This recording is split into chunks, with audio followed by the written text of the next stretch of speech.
Now I'd like to show how the law of returns works in a case of karma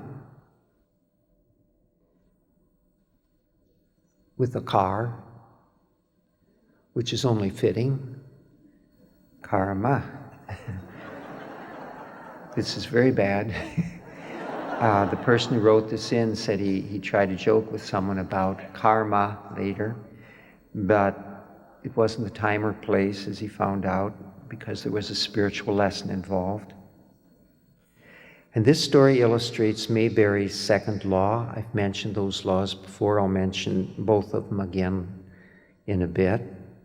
And this is the one, the second law: do not encroach on other persons or their property. Jim is the central figure in our story. He was just having one of those days. Work was one of those stressful things. Shopping was worse. The drive home was the usual rush hour thing, just impossible. And then there was shopping. It was even worse. That shopping thing, that really got him. But then when he got home, he had to find a parking spot on his street. And the whole street was parked full. And he and his wife, of course, had grocery bags in there, and they wanted to get parked somewhere near. And so here is one spot between a minivan and a car. It's just a small spot. Now Jim, he starts working his vehicle in there. He's grumbling every inch of the way, and the wife has to listen to this, and she's just thinking, oh, well, pretty soon she'll be in the house and working on dinner anyway, and it'll be more pleasant. And so as he's wiggling his way in, inching, back and forth, he bumps the bumper of the minivan in front of him. Well, he gets out, looks at it, there's a little dinghy in the bumper, and he knew he should have left a note. He had enough spiritual knowledge and knowledge about how things work out here that he knew he should have left a note, name and number, under the windshield wipers of the minivan. But he decided, it's been such a day, he said, we really don't have the money now. And God only knows how much this is going to cost. And he said, well, I think I'll just take the groceries in. I just can't handle any more today. So he helps his wife in with the groceries. They're upstairs making dinner.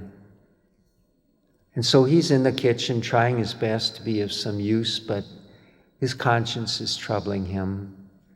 It won't give him any rest. Finally, he tells his wife, he says, I've got to do the right thing. I've got to go down there and leave a note. So he goes down to where his car's parked, and the minivan's gone. So Jim's thinking, he says, well, maybe this is a free ride. But he knew it wasn't, because the law of returns gives no free rides.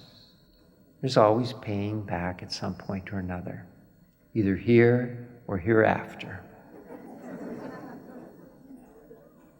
So a few days later, he's driving his own car, and the thing starts making this funny noise, this humming sound coming from his front wheel. So he's kind of wondering, and it turns into a squeal, and it gets very bad. He's lucky to get home. He thinks the wheel's going to come off. So he gets to a mechanic. It's in the neighborhood. Mechanic says, well, it's going to cost you $170, and then we can have it for you tomorrow night, though. Well, okay, one day without a car, he can get by. His wife can, maybe help him find some way to get to work and all, and maybe he has friends and some such. So that's fine. So he goes in to pick up the car. So the mechanic is the chief mechanic. He's a very peaceful-looking man. He goes back into the office and he starts tallying up the separate items on the bill, and he's going through it.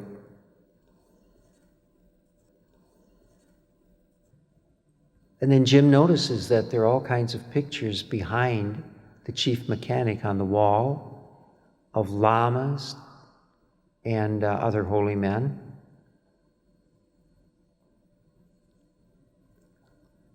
And also deities and so on. And so he just comments on them, just to make conversation while the mechanic's working. And the mechanic says, do you meditate? Well, Jim now he's opening his mouth and he wants to say something about Eckankar, but before he can say anything, the mechanic is very enthusiastic and he says, meditation is so important. Whatever your beliefs, meditation is the only way to enlightenment. I hope you and I will achieve enlightenment.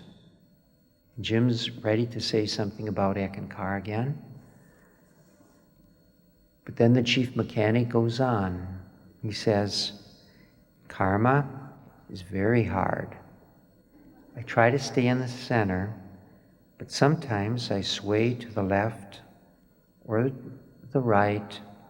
It's very hard to beat karma. Very hard. And so yes, very, very hard. The law of returns. So before Jim had gone to bed the night of his accident, he had gone into contemplation and he'd asked the Mahanta, the inner master. He said, I'm responsible for this. He said, I know I will pay, but please let me know when the time comes to pay that I will understand with whatever's happening that I'm paying off this particular karma. And so, of course, it was karma with his car. And who's there fixing on his car but the car mechanic? And who would he happen to be but a very spiritually minded Buddhist who has another viewpoint, which would then get through to him, whereas a Christian one or maybe even an Ekist one wouldn't have, because he was so used to them. So here again, the inner master comes forth, and those of you who have connection with the inner master will find that you have things going for you.